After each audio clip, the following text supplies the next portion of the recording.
When Ron became general president, one of the first things he did was create an ethical practices committee. Well, is that an oxymoron with the Teamsters prior to Ron Carey? Our next speaker was the man Ron trusted to administer that committee, Belk. He proved to be so trustworthy in that position that Aaron was later appointed the executive assistant to the president. And Aaron was a true rank and filer. He literally came off a forklift straight into the Marble Palace, and he never forgot where he came from. Please welcome Belk.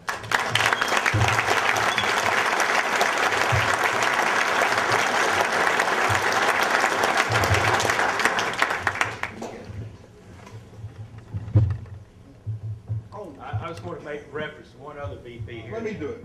Okay. I'm sorry, Dennis Skelton. I'm sorry I left you out. Dennis flew in this morning. Not only did Dennis fly in, Dennis is only going to be here for about 5 hours. It's the only flight he could get. He's flying in and out in one day, 5 hours. And he called me fat when he got here, so that's probably why I forgot him. I can lose weight, you'll still be ugly. Anyway, Dennis also just had knee surgery, but so we really appreciate him being here. Thank you. Thank you, Aaron.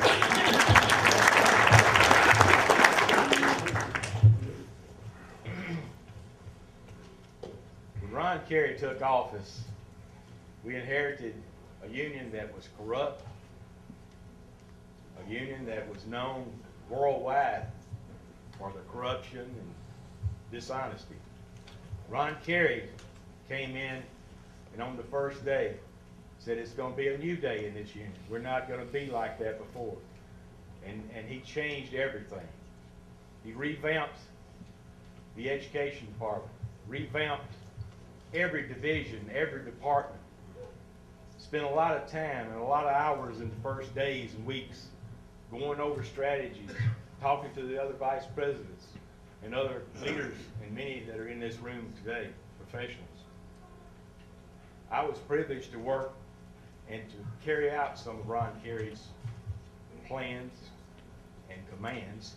He was very good at putting directives out. Matter of fact, I recognized Daniel's tie today. I'd seen that many times, in good times and bad.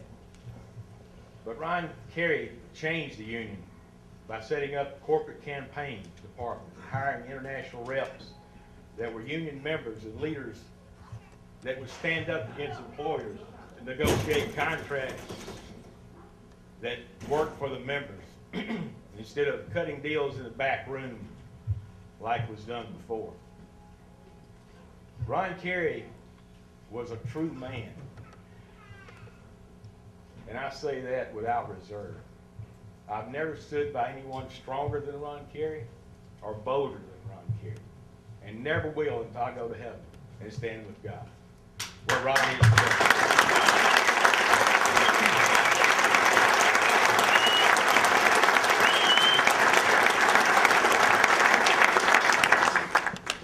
Ron Carey sold the jet planes, the limos, stopped all of the meetings at the fancy, luxurious hotels, golf courses, stopped the 3-hour meetings and the 5-hour mini vacations that officers and friends and family members took.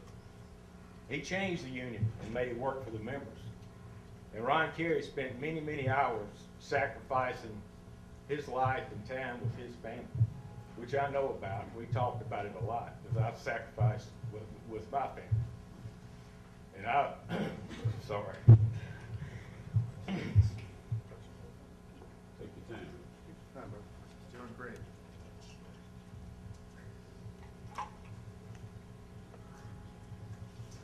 But Ron Carey testified before Congress and committees about NAFTA and other trade agreements that he thought was bad for this country and bad for working people in this country.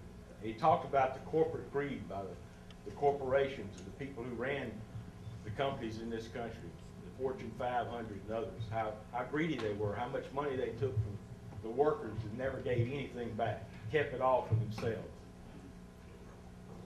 And what Ron said then, and what he testified and said would happen, as we all see and feel today has happened.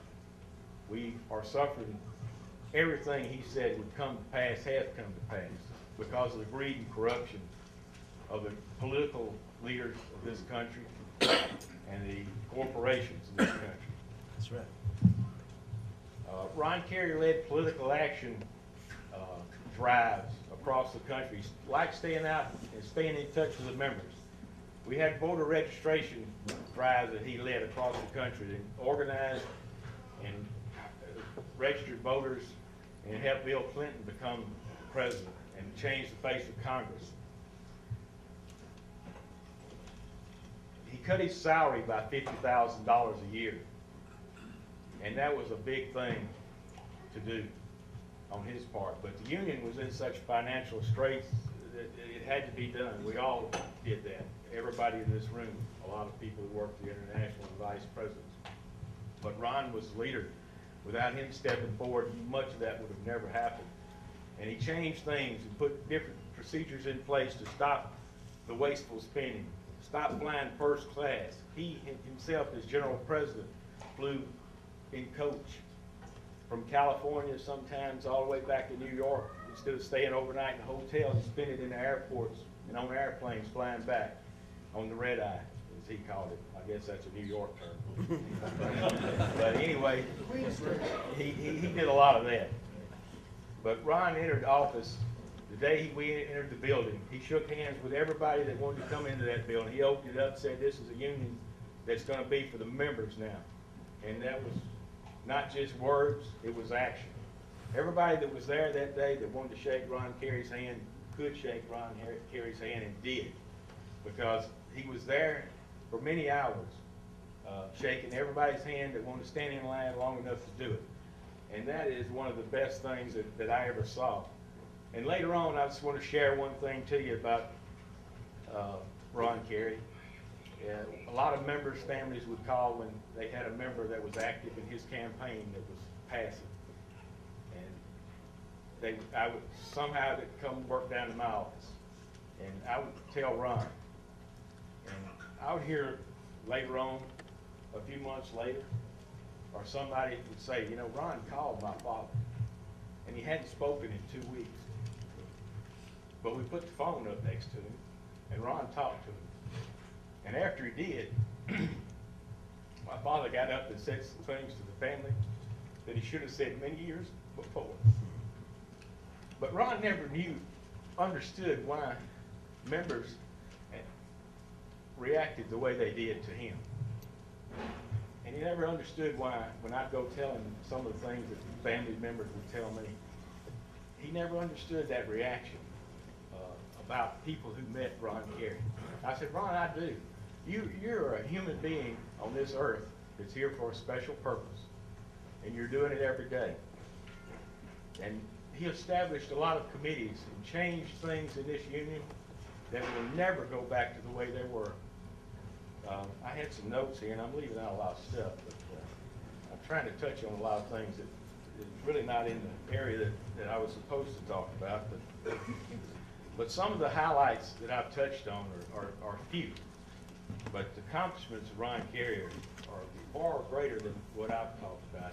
He changed the union in ways that made it work for the members. He changed the union in ways that even today, with the leadership that we have, it's still operating. The political action part that was created by Ron Carey was so strong, and the activists and the way it was so strong, it's been built on, and you can see the results in the election for the presidential election this year. That was started by Ron Carey and his ideas and his motivation.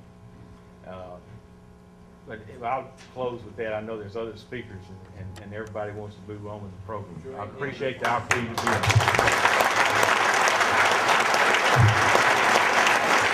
Just one other thing I'd like to say is Ron Carey means a lot to everybody in this room, but he means a lot to this country and all working people in this country for the things he did and what he sacrificed to do that, to get that done.